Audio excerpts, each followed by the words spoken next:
To Venezuela now, where the U.S. is denying any involvement in an alleged plot to overthrow the Maduro regime. Venezuelan TV released this video appearing to show one of two Americans captured by security forces this week.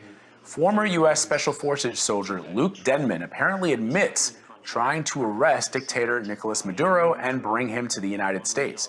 Denman says he wanted to help Venezuelans take back their country. Secretary of State Mike Pompeo says the U.S. government was not directly involved. There was no U.S. government direct involvement in this operation.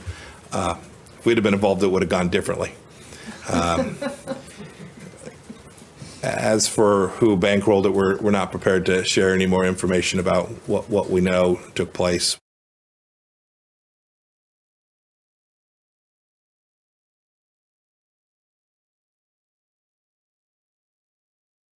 Healthcare workers around the world are struggling with the lack of protective gear. But in Russia, the problem is more complicated. Doctors in Russia are mysteriously falling from hospital windows and dying.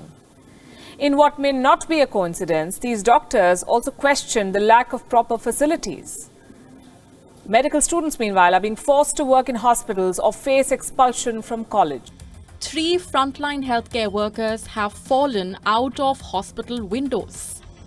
The mysterious incidents took place in just the last 2 weeks and have aggravated the anger over the working conditions for the frontline workers. 2 of the medics lost their lives. The third one, ambulance doctor Alexander Sholopov, is now in a serious condition.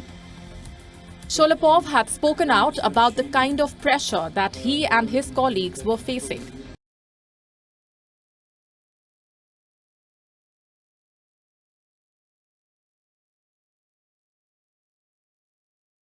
Well, in some parts of the country, people risk jail for trying to earn a living, but in other places, law enforcement officers are refusing to play along with what is so obviously a power grab with no basis in science. Mojave County, Arizona is bigger than the state of Maryland by territory. So far, it's had fewer than 150 coronavirus cases. Now, the sheriff says he will not enforce Governor Doug Ducey's draconian stay-at-home order. I want to be very clear. This is not the country that I grew up in. You know, I never thought I'd see a day where hardworking Americans are criminalized for trying to make a living supporting their family. We look at this through the Constitution, which is very clear. It's obvious to me that we have a lot of overreach, which is very damaging. And according to the Constitution, last time I checked, you know, the law of the land, in order for a law to be constitutional, it must fairly apply to all of our citizens equally. And that's not the case out here.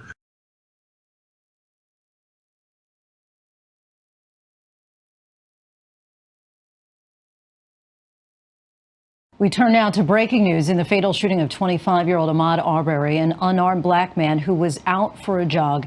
The Georgia Bureau of Investigation says they've now arrested these 2 men, Gregory and Travis McMichael, seen here in a photo tweeted out by the NAACP.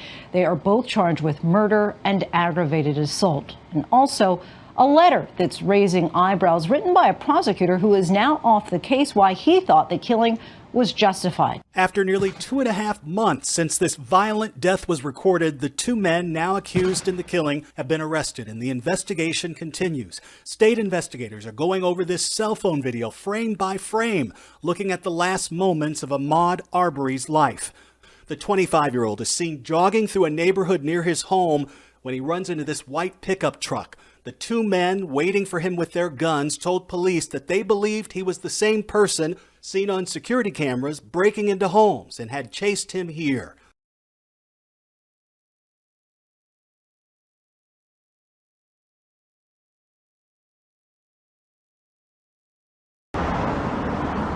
More than 30,000 people have died from COVID-19 in Britain, and a disproportionately high number of them come from ethnic communities.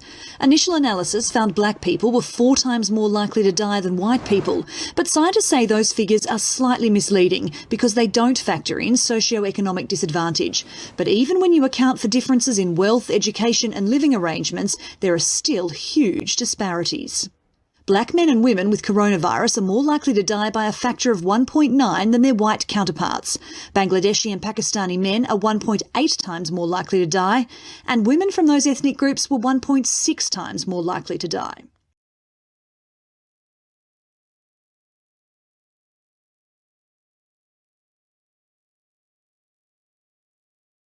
the White House medical team confirming that a valet to President Trump has confirmed positive for the coronavirus.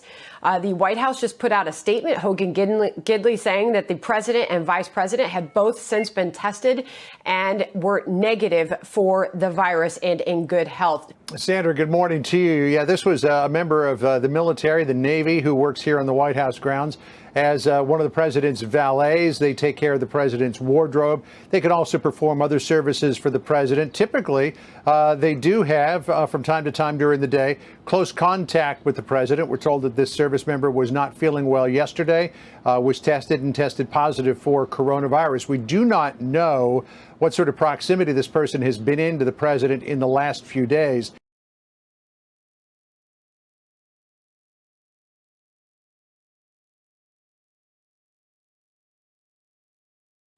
In the depths of Britain's PPE crisis last month, there came an offer of help from Turkey. But right from the start, there was confusion. Today, I can report that a very large consignment of PPE is due to arrive in the UK tomorrow from Turkey, which amounts to 84 tonnes of PPE and will include, for example, 400,000 gowns. That promise proved hollow. The equipment didn't arrive the next day. We hope to see that coming into the country. Tomorrow. Or the next, only getting here another 2 days after that. We can now reveal that only a fraction of the 400,000 gowns ministers said were on their way in planes from Turkey have ever arrived. In fact, of them, only 4,500, that's 1%, have passed quality control tests so they can be used in Britain's hospitals.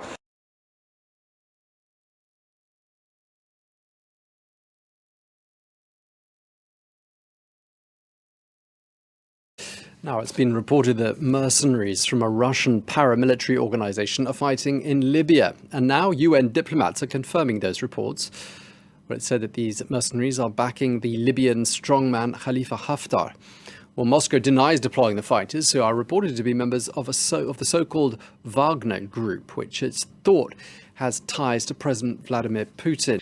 Well, Wagner is a private security firm, and its contractors are said to be involved in Syria, Ukraine, and the Central African Republic. Now, according to this UN report, in Libya, Wagner has provided technical assistance to forces loyal to Marshal Haftar, and also providing specialized tasks such as counter-electronic measures.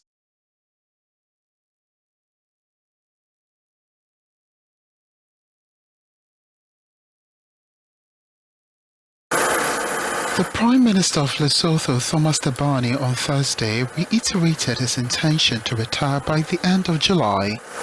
This is in spite of the risk of prosecution for his alleged involvement in the murder of his wife, from whom he separated in 2017. Last week, the governing party rejected his request for immunity from prosecution after his retirement. The Prime Minister and his former wife, Lipolelo Thabane, were in the midst of a divorce when she was shot dead in front of her house in the capital, Maseru. Police have since found her mobile phone number in the recordings of communications from the crime scene. Considered an accomplice, Messiah Thabane, the current wife of the Prime Minister, whom he married 2 months after Lipolelo's death, has already been charged with murder and is out on bail.